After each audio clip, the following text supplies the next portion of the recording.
आप अपने दिमाग में ये रिकॉल कर लीजिए कि जितना आपने इस चैप्टर पढ़ा था, आपको याद है? क्या क्या पढ़ा था? कौन बताएगा? क्या क्या पढ़ा था भाई?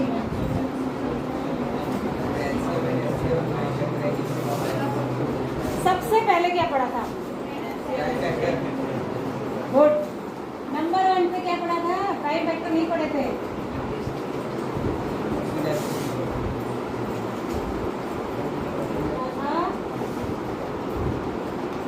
क्या पढ़ा था? फंडामेंटल थ्योरम ऑफ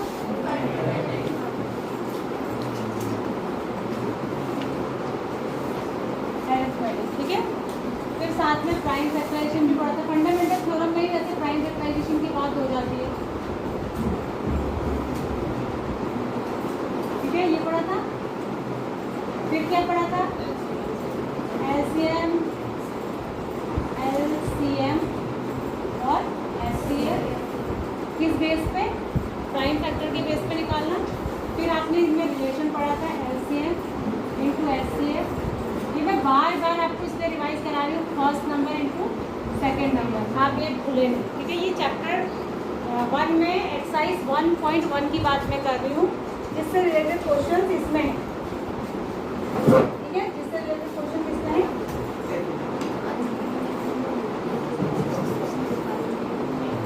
ये मुझे बड़ा परेशान कर रहा है,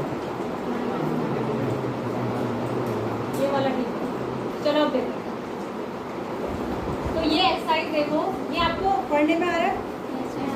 तो इसमें जो पहला क्वेश्चन है, देखो ये हम कर चुके थे, express each number as the product of its prime. इसमें खाली आपको प्राइम फैक्टर निकालने हैं।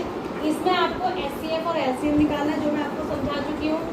इसमें आपको find LCM HCF of the following integers by applying the prime factorisation. इसमें भी वही करना है, लेकिन इसमें 3 नंबर, इसमें 2 नंबर का एचसीएफ और एलसीएम निकालना है, इसमें 3 का। बस यही फर्क है इस क्वेश्चन में। ये वो रिलेशन है जो अभी हमने पढ़ा, ये वाला, ठीक है, 4th नंबर पे जो हमने लिखा है। और ये वाला क्वेश्चन मैं आपको समझा चुकी हूँ, 6 रेज़ टू पावर n वाला कैसे होता है। इसके फैक्टर करके देखेंगे। इसके फैक्टर्स में 5 और 2 अगर दोनों आता है तब वो 0 से एंड होता है। कोई भी नंबर 6 की जगह वो चेंज करके भी दे सकता है, 9 दे सकता है, 8 दे सकता है, कुछ भी दे सकता है। तो बस हमने फैक्टर कर लेने उस नंबर के जो बेस में लिखा हुआ है, और अगर उसके फैक्टर्स में 2 और 5 दोनों आते हैं तो उसकी कोई ना कोई पावर 0 से एंड होगी, अदरवाइज नहीं होगी। ये वाला क्वेश्चन मैंने करा दिया था बाकी क्लास के जो पहले दिन बॉयज़ थे, उसमें क्या करना है आपको। ये गर्ल्स को आता है क्वेश्चन, मुझे बताएं जरा, आता है सभी को? आता है ना। इसमें से 13 कॉमन ले लेंगे आप, अंदर जो बचेगा वो नंबर 1, जब सारा कैलकुलेट करेंगे तो वो नंबर 1 कंपोजिट नंबर आएगा। बाहर जो 13 कॉमन लिया है वो क्या हो गया? Prime number. जो 13 कॉमन लिया है वो क्या हो गया? Prime number. 13 prime number. अंदर शायद इसमें 78 या ऐसा कुछ जो भी आता है वो अंदर आता है, और हमेशा प्राइम और कंपोजिट मल्टीप्लाई हो तो कंपोजिट ही आता है। तो आप कहेंगे क्योंकि ये multiplication of a prime number and a composite number है, इसलिए टोटल मिला के क्या होगा? कंपोजिट। ये यही पूछ रहा है कि ये कंपोजिट क्यों है, तो आपने एक्सप्लेन भी करना है, उसी बात के नंबर है। ठीक वैसा ही ये बगल वाला क्वेश्चन है, इसमें भी कॉमन ले लेंगे। जो इसमें 5 कॉमन आएगा, जो कॉमन आएगा उसको ले लेंगे, और उसको भी इसी तरीके से कहते हैं। तो यहाँ पे और अच्छा, ये एक बहुत अच्छा क्वेश्चन है जो शायद मैंने गर्ल्स को नहीं बताया। आपको आता है गर्ल्स? इसमें क्या है, ये आपको ये मैंने एक्सप्लेन किया था। ये वाला क्वेश्चन ज़रूरी नहीं है कि यही क्वेश्चन आए एलसीएम के, और बाकी क्वेश्चन भी वर्ड प्रॉब्लम की फॉर्म में आते हैं। आप सुन लीजिए इसको कैसे करेंगे। ये कह रहा है कि 2 बच्चे हैं, ठीक है, क्या कह रहा है? 2 बच्चे हैं जो एक पार्क में एक सर्कुलर पाथ में दौड़ रहे हैं, ठीक है। दोनों इनिशिएट एक ही जगह से करते हैं, मैंने एक ही जगह से अपना चक्कर लगाना शुरू करते हैं, लेकिन दोनों की स्पीड अलग अलग है। दोनों की स्पीड क्या है? अलग अलग। एक 12 मिनट में एक चक्कर पूरा कर लेता है, और दूसरा 18 मिनट लेता है एक चक्कर पूरा करने में। जैसे मैंने यहाँ से चक्कर लगाना शुरू करा, मैं एक सर्कुलर पाथ पे घूम रही हूँ और दूसरा भी घूम रहा है।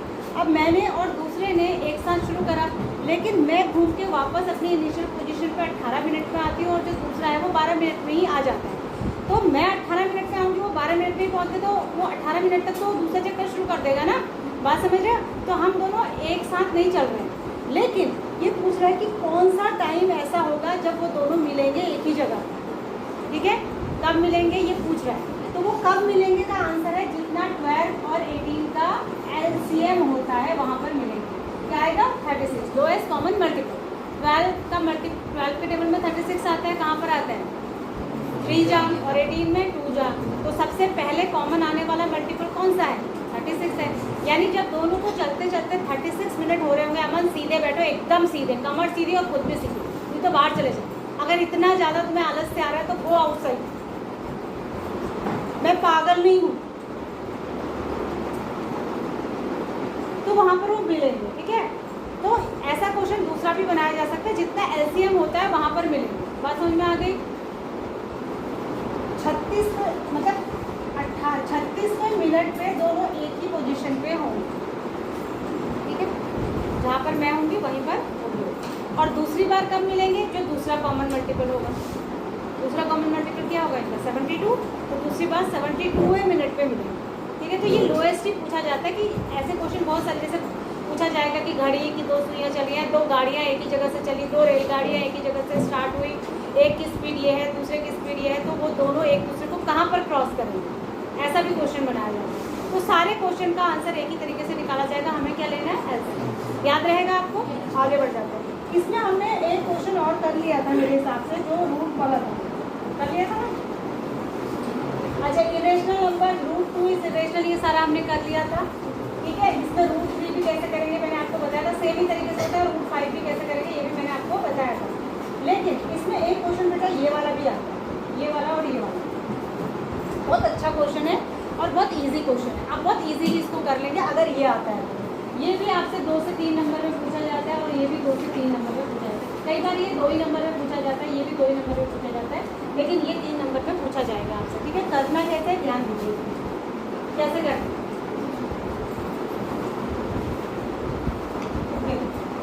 ये क्वेश्चन जब दिया जाता है ना, तो इस क्वेश्चन को करने से पहले हम इससे पहले वाली बात जानते हैं।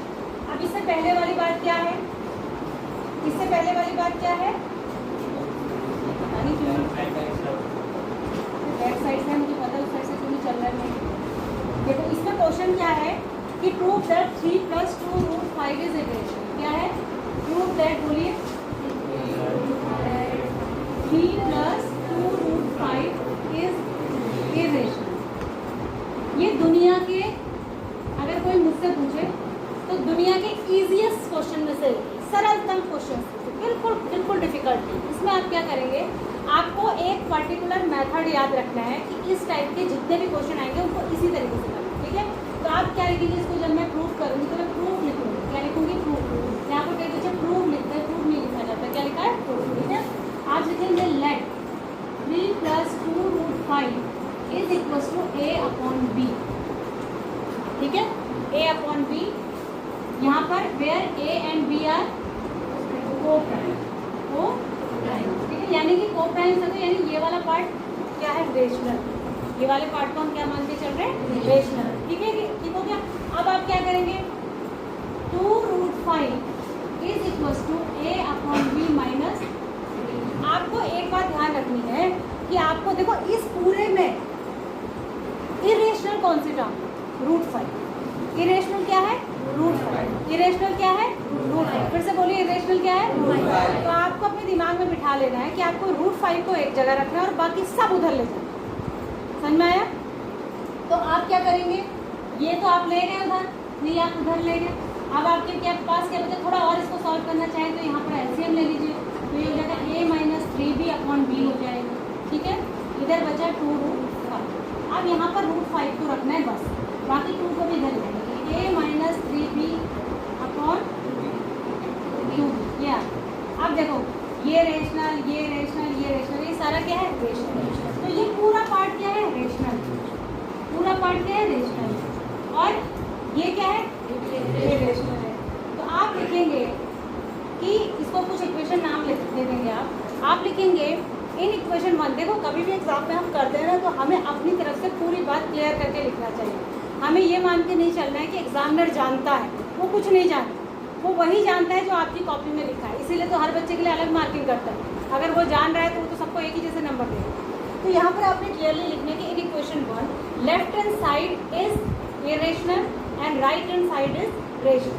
एंड लास्ट में क्या होगा, आप लिखेंगे कि any irrational number is can't be equal to a rational.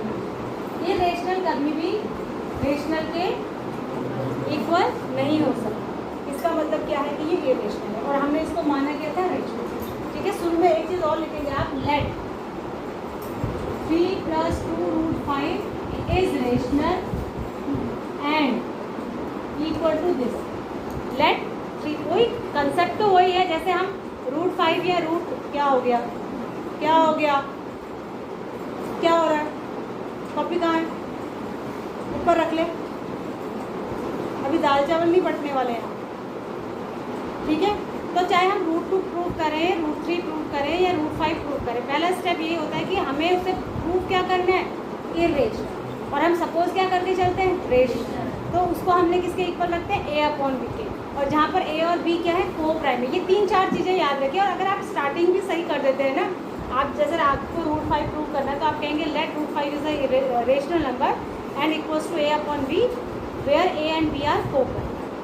Starting भी आप ठीक करते हैं, आगे का आपको कम भी करना आता है। मान लिया आपने थोड़ा सा स्क्वायर कर दिया, 2-4 स्टेप और कर दिया, लास्ट तक आप नहीं पहुंच पाए, फिर भी आपको 3 नंबर के क्वेश्चन में वो 1.5 नंबर तभी भी दे देंगे, 1.5 नंबर 2 नंबर दे देंगे, अगर आपकी स्टार्टिंग सही है तो।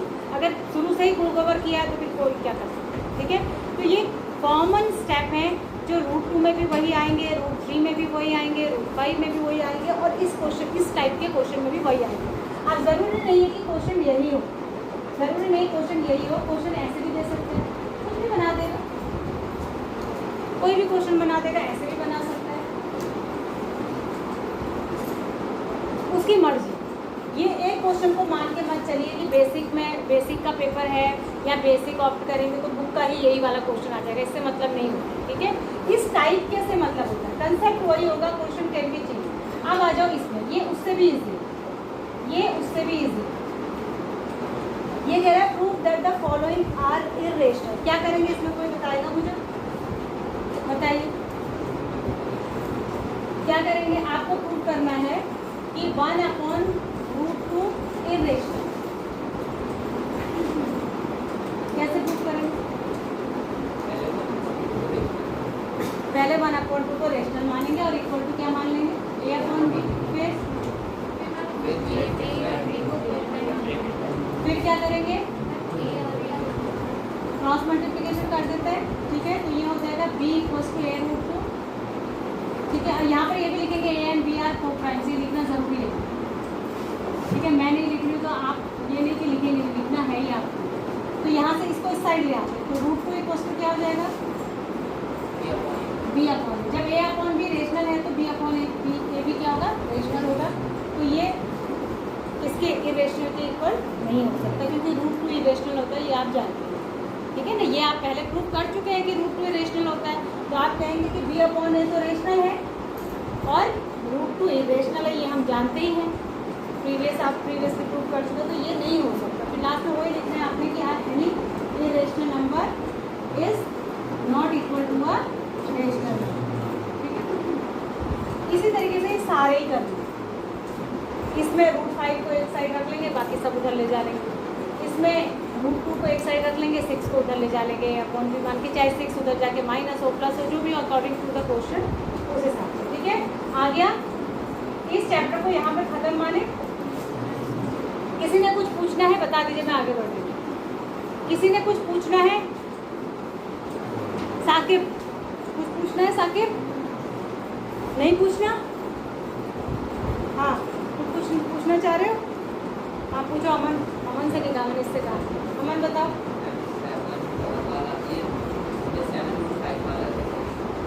सॉरी रामायण खत्म हो गई, अमन का तो, अरे भैया 7√5 वाला भी वैसे ही करेंगे, ले हो गया। लो, ये पूरा रेशनल है, ये रेशनल। ठीक है, कर लेंगे, बाकी आगे बढ़ जाऊं कॉन्फिडेंटली। चलिए आगे बढ़ जाते हैं। आगे बढ़ने में सबसे पहले आप मुझे क्वेश्चन करके दिखाइए। 2 क्वेश्चन करेंगे आप, एक तो आप करिए अभी तुरंत, मैं भी नाउ लूंगी। प्रूव दैट, टाइम कितना बचा,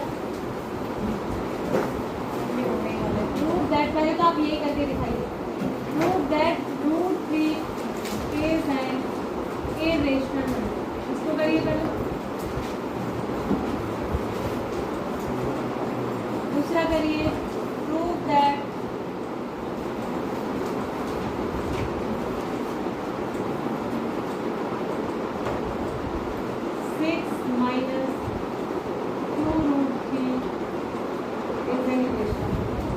इसको पहले कर लीजिए आसान।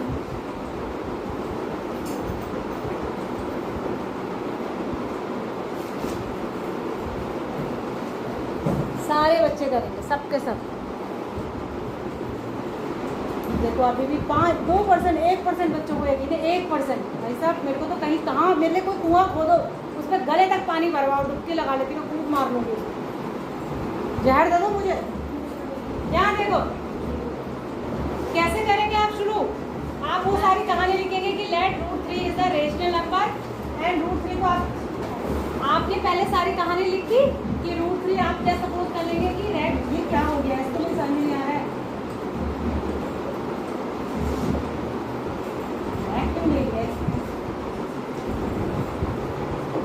आपने कहा कि √3 इक्वल्स टू a/b, जहाँ a और b क्या है, कोप्राइम। अब ये इक्वेशन हुई 1। अगली बार में आप इसको स्क्वायर करते हैं। दूसरा स्टेप ये होता है कि आपने इसको स्क्वायर करना है, ये हो गया। तीसरा स्टेप है आपने, ये हो गया, ये सरल सा तो है ये, इसको इधर ले गए तो 3b² इक्वल्स टू a। जब आप यहाँ तक पहुँच गए, इसको आप इक्वेशन नंबर 2 कहते हैं। और फिर आप कहेंगे कि इट इम्प्लाइज दैट, इसका मतलब ये है कि 3 डिवाइड्स a², 3 डिवाइड्स, और इसका मतलब ये है कि 3 डिवाइड्स b। कल मैंने आपको बताया था, कल यानी कि पिछली क्लास में 3 डिवाइड्स a कि अगर कोई नंबर किसी के स्क्वायर को डिवाइड करता है तो उसके बेसिक नंबर को भी डिवाइड करता है। तो अगर 3 a के स्क्वायर को डिवाइड करेगा तो a को भी डिवाइड करेगा। अगर ऐसा है तो इसका मतलब ये हुआ कि हम a को 3 का कोई मल्टीपल लिख सकते हैं। तो आप लिख लेंगे late a equals to 3c, और इसको आप रखेंगे इक्वेशन नंबर 2 में। आप लिखेंगे putting a equals to 3c in equation number 2। तो फिर क्या करूँगी मैं, 3b² इक्वल्स टू, यहाँ पर मुझे a की जगह 3c रख लेना, तो ये हो जाएगा 3b² इक्वल्स टू 9c²। 3 से ये 3 जब कट जाएगा तो ये आ जाएगा b² इक्वल्स टू 3c²। अब इस इक्वेशन को भी देखने में इसकी तरह ही दिखे, इसलिए मैं इसको पलट के लिख दूँगी, 3c² equals to b², equation number 3। जब 3b² इक्वल्स टू a² था तो हम कह रहे थे कि 3a² को डिवाइड करता है और 3a को भी डिवाइड करता है। अब जब 3c² इक्वल्स टू b² तो हम ये कहेंगे कि 3b² को भी डिवाइड करेगा और 3b को भी डिवाइड करेगा। यानी हम लिखेंगे, क्या लिखेंगे आप, कि 3 divides b² and 3 divides b। तो अभी थोड़ी देर पहले हमने कहा था कि 3 डिवाइड्स a, अब हम कह देंगे 3 डिवाइड्स b। मतलब क्या हुआ कि 3 divides a and b both. लेकिन स्टार्टिंग हमने करी थी कि a और b तो कोप्राइम है, यानी कोई भी एक के अलावा कोई भी ऐसा नंबर नहीं होगा जो दोनों को डिवाइड कर देंगे, दोनों का कॉमन फैक्टर हो। अब हमारी बात तो यहाँ गलत साबित हो गई ना। यहाँ आते आते तो हम ये कह रहे हैं कि 3 divides a and 3 divides b, यानी 3 is the common factor of a and b both. और यहाँ हम कह रहे थे कि a और b कोप्राइम है। समझ में आ गई? तो ये कंट्राडिक्शन हो गया। तो लास्ट में आप लिखेंगे कि it contradicts our assumption that a and b are coprime, therefore √3 is an irrational. और सब में यही करना है। 5 वाले में √5 का स्क्वायर हो जाएगा बस, यहाँ 25 आ जाएगा, यहाँ 5 आ जाएगा। यहाँ जैसे इसमें आपने 3c लिया है वहाँ 5c लोगे, 2 वाले में 2c लोगे, एक ही जैसा तो है, तीनों बिल्कुल सेम ही है। एक का रट्टा मार लीजिए, बाकी 2 अपने आप ही आ जाएंगे। क्लियर है? ये चैप्टर खत्म है। कल की क्लास में अगले चैप्टर को शुरू करेंगे।